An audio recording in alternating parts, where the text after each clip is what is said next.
കുറിഞ്ഞി പൂത്തു നിൽക്കുന്നത് നമ്മളെല്ലാവരും കണ്ടിട്ടില്ലേ? നീലക്കുറിഞ്ഞി ഇങ്ങനെ പൂത്തു നിൽക്കുന്നത്. പക്ഷേ നീലക്കുറിഞ്ഞി എവിടെയാണ്? അങ്ങ് മൂന്നാറിലാണല്ലേ?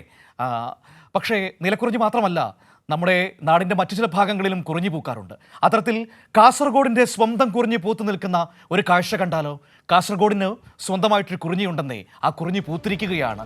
8 വർഷത്തിലൊരിക്കൽ വിടരുന്ന ജോമിക്കുറിഞ്ഞിയാണ് പെരിയ ആയമ്പാറയിൽ പൂവിട്ടത്. പശ്ചിമഘട്ടത്തോട് ചേർന്ന കാസർഗോഡ് ജില്ലയിലെ ചില മേഖലകളിലും കർണാടകയുടെ ചില ഭാഗങ്ങളിലും മാത്രമാണ് 9 വർഷം മുമ്പ് മാത്രം കണ്ടെത്തിയ ഈ കുറിഞ്ഞി വളർന്നു പൂവിടുന്നത്.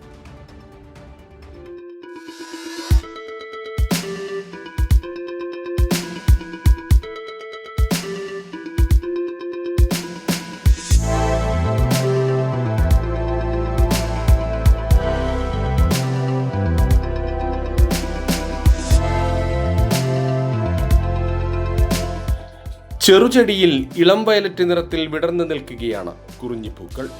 തേനീച്ചകളും വണ്ടും ചിത്രശലഭങ്ങളുമെല്ലാം പൂക്കളിൽ നിന്ന് സാധാരണയിൽ കൂടുതലായി തേന്നുകരുന്ന കാഴ്ച. കാസർഗോഡിന്റെ സ്വന്തം കുറിഞ്ഞിയിനമായ ജോമിക്കുറിഞ്ഞി പുല്ലൂർ പെരിയ പഞ്ചായത്തിലെ ആയമ്പാറയിൽ കണ്ണാലയം നാരായണന്റെ തോട്ടത്തിലാണ് പൂത്തുനിൽക്കുന്നത്. 2016 കാസർഗോട്ടെ പാണ്ടിയിലാണ് കുറിഞ്ഞിയെക്കുറിച്ച് പഠനം നടത്തുന്ന പാലാ സെന്റ് തോമസ് കോളേജിലെ പ്രൊഫസർ ഡോക്ടർ ജോമി അഗസ്റ്റിൻ പൂത്തുനിൽക്കുന്ന ഈ സസ്യത്തെ കണ്ടെത്തി അപൂർവേനം കുറിഞ്ഞിയാണെന്ന് തിരിച്ചറിഞ്ഞത്. അദ്ദേഹത്തോടുള്ള ആദരസൂചകമായി സ്ട്രോബിലാന്തസ് ജോമി എന്ന ഈ കുറിഞ്ഞിക്ക് പേരും നൽകി. 2016 പൂത്ത പാണ്ടിയിലെ സസ്യങ്ങൾ 2024 വീണ്ടും പൂത്തിരുന്നു. ഇപ്പോൾ മറ്റൊരു തലമുറയിലെ സസ്യങ്ങളാണ് ആയമ്പാറയിൽ പൂത്തുനിൽക്കുന്നത്. ജില്ലാ പഞ്ചായത്തിന്റെ ജനിതക സംരക്ഷണ പുരസ്കാരം നേടിയ കണ്ണാലയം നാരായണൻ തോട്ടത്തിലെ ജൈവ വൈവിധ്യങ്ങൾക്കൊപ്പം വർഷങ്ങളായി സംരക്ഷിക്കുകയാണ് ജോമിക്കുറിഞ്ഞിയും. ഈ ചെടി ശ്രദ്ധയിൽപ്പെട്ടിട്ടുണ്ട്. നമുക്കിത് അറിയില്ല ഇതിൻ്റെ പ്രാധാന്യം എത്രമാത്രം ഉണ്ടെന്ന്. ഇത് വംശനാശ ഭീഷണിയിലുള്ളതാണെന്നോ അല്ലെങ്കിൽ ഇതിൻ്റെ മറ്റെന്തെങ്കിലും പ്രത്യേകത ഉള്ളതാണോ എന്നുള്ള കാര്യം നമുക്കറിയില്ലായിരുന്നു. നമ്മൾ മറ്റു ചെടികൾ കൈകാര്യം ചെയ്യുന്ന പോലെ തന്നെയാണ് ഈ കുറിഞ്ഞിയെയും കൈകാര്യം ചെയ്തത്.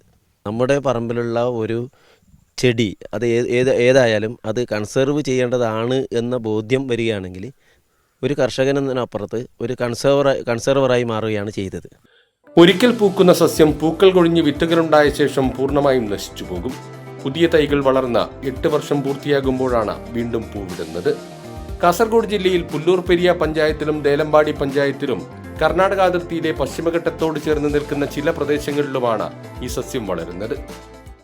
വളരെ പ്രത്യേകതയുള്ള ഈ ചെടി സസ്യം കാണപ്പെടുന്നത് നമ്മുടെ കാസർഗോഡ് ജില്ലയിൽ മാത്രമാണ്. ലോകത്ത് കാസർഗോഡ് ജില്ലയിൽ മാത്രമാണ്. നമ്മുടെ ചെങ്കൽ കുന്നുകൾ അതിവേഗം ഇല്ലാണ്ടായിക്കൊണ്ടിരിക്കുകയാണ്. അതുകൊണ്ട് ഇത്തരം സസ്യങ്ങളുടെ സംരക്ഷണം വളരെ അത്യാവശ്യമാണ്. ജോമിക്കുറിഞ്ഞിയുടെ പൂക്കൾ, തണ്ട്, ഇലകൾ എന്നിവയ്ക്ക് നിരവധി ഔഷധ ഗുണങ്ങൾ ഉള്ളതായി ഗവേഷണത്തിന്റെ ഭാഗമായുള്ള പഠനത്തിൽ കണ്ടെത്തിയിട്ടുണ്ട്.